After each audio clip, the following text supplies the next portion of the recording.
है वो बहुत ज़बरदस्त किस्म का कॉन्सेप्ट है आईआर के अंदर, ठीक है। अनारकी को अनारकी ही आप कहें, ठीक है। अब अनारकी क्या है कि अफरा तफरी है, पूरी की पूरी दुनिया जो है, जैसे अनारकी के अब लेवल्स हैं। एक लेवल ये है अनारकी का कि एक मुल्क है और उस मुल्क के अंदर जो है वो हालात ख़राब हैं, ठीक है, ये इसका मेजर है एक।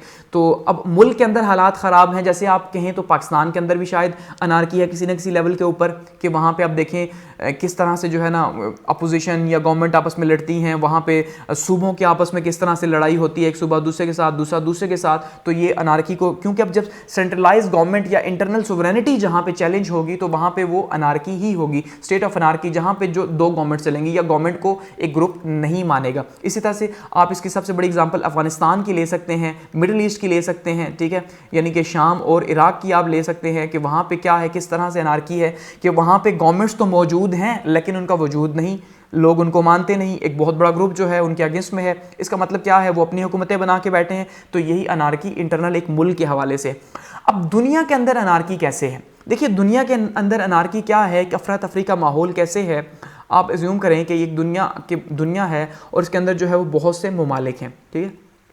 अब जब यहाँ पे बहुत से ममालिक हैं तो अब क्या होगा कि अब जब देखा जा रहा है कि यार यहाँ पे भी अफरा तफरी, यहाँ पे भी अफरा तफरी, यहाँ पे भी, तो अब क्या होगा, कोई मुल्क जो है वो अपने आप को स्ट्रॉन्ग करने की कोशिश करेगा कि यार कहीं पे अटैक ना हो जाए, क्योंकि ये भी कीमियाई हथियार बना रहा है, इसके पास भी असला मौजूद है, इसके पास भी पावर है। तो इसका मतलब मुझे जो है ये मुल्क ये सोचता है, ठीक है, लेट्स सपोज ये ए कंट्री है और ए कंट्री ये सोचता है कि यार ये जो डी कंट्री है ये मेरे लिए थ्रेट है, क्योंकि इसका अपने आप कंट्रोल तो है नहीं, ये भी खाम में जो है मुझसे छुप की चीज़ें बना रहा है, अपने आप को पावरफुल कर रहा है, तो ये किसी भी टाइम पे अटैक कर सकता है मुझके ऊपर, ठीक है। या इसी तरह से ये यहाँ पे जो सी कंट्री है ये अटैक कर सकता है।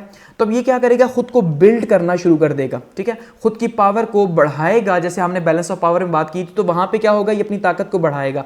अब जब इसको ये देखा देखी होगा तो ये जो साथ वाला कंट्री है ये क्या सोचेगा कि यार इस ए ने पावर क्यों बढ़ाई, इसका मतलब कहीं इसका इरादा मेरे साथ जंग का तो नहीं, ठीक है। अब वो ये सोचेगा तो ये क्या करेगा, बी कंट्री, ये भी अपनी पावर बढ़ाना स्टार्ट कर देगा।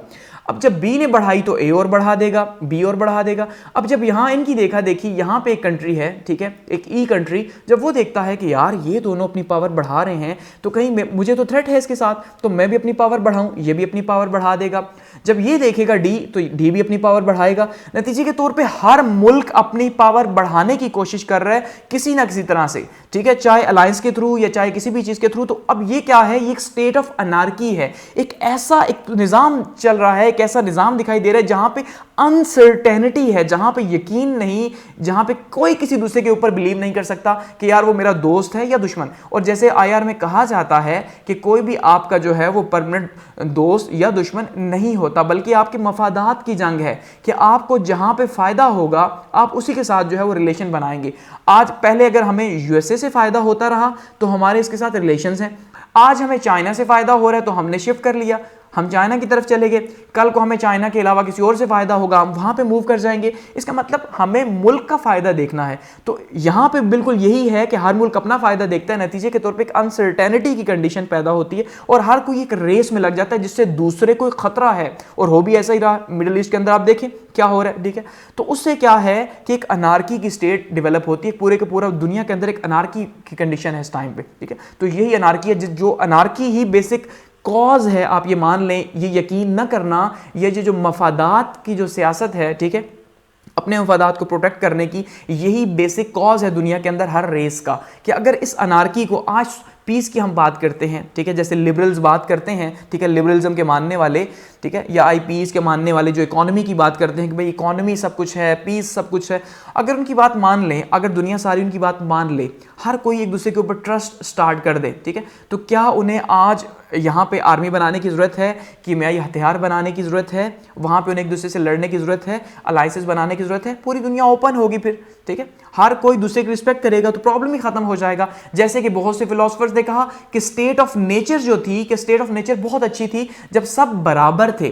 फिर कुछ ने कहा ना भाई ऐसा नहीं था, जैसे रियलिस्ट खास करके, उनका भाई ऐसा नहीं है, बल्कि वहाँ पे बहुत ही बेअमनी बेसुकूनी थी। तो अपने आप को पावरफुल करने के लिए बहुत से लोगों ने फिर प्रॉपर्टी का सहारा लिया और खुद को पावरफुल किया स्टेट ऑफ नेचर के अंदर। इसीलिए स्टेट बनाई गई ताकि वो दूसरे के ऊपर डोमिनेट ना कर सके, ठीक है।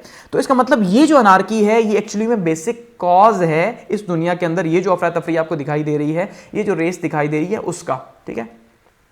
और इसी तरह से असले की रेस है, फिर असले की रेस बनेगी, हर मुल्क जो है वो असला, अब देखिए यूके की बात की जाए, यूएसए की बात की जाए, रशिया की बात की जाए या फ्रांस की बात की जाए, तो ये वो मुल्क हैं जो असले की रेस में सबसे आगे हैं। और इन्हीं की वजह से फिर जब दूसरे ममालिक देखते हैं वो इनसे खरीदते हैं, अलाइंसेस करते हैं, अपने बनाते हैं, तो एक पूरे का पूरा एक जो सिस्टम है वो चेंज हो जाता है। अब ये किस वजह से अनार्की, इनसिक्योरिटी की वजह से है, इनसिक्योरिटी की वजह से, खौफ की वजह से कि यार किसी भी टाइम पे जो है वो अटैक हो सकता है मेरे ऊपर। इसी तरह से सेल्फ हेल्प, इसलिए अनार्की है कि हर कोई अपने आप को बनाना चाहता है, तगड़ा करना चाहता है, पावरफुल करना चाहता है, ठीक है। ट्रस्ट डिफिकल्टी है कि भाई कोई दूसरे के ऊपर ट्रस्ट नहीं कर सकता, बिलीव नहीं कर सकता कि वो क्या करने वाला है आने वाले टाइम के अंदर। सिक्योरिटी डिलेमा, जैसे मैंने कहा कि भाई सबसे इंपॉर्टेंट यही है कि भाई क्या है कि भाई रियलिस्ट ये मानते हैं कि आज के दौर में सबसे इंपॉर्टेंट चीज़ सिक्योरिटी है। तो आपको हर टाइम खुद को प्रोटेक्ट रखना चाहिए कि आज अगर इंडिया खुद को जो है वो पावरफुल करता है तो पाकिस्तान का भी राइट है खुद को पावरफुल करे, ठीक है। तो ये एक सोच है। इसी तरह से इसके नतीजे के तौर पे क्या हो रहा है, आर्म रेस पैदा हो रही है, ठीक है। आर्म रेस है, एक मुल्क जब आगे निकलता है, जैसे इंडिया आगे निकलता है तो पाकिस्तान निकलता है, रशिया आगे निकलता है तो अमेरिका आगे निकलता है, ये पूरे का पूरा फिर एक कल्चर डेवलप हो जाता है। इसका असर क्या है कि पूरी दुनिया के अंदर जो है वो पीस नाम की कोई चीज़ नहीं, सिर्फ इसलिए क्योंकि अनार्की है।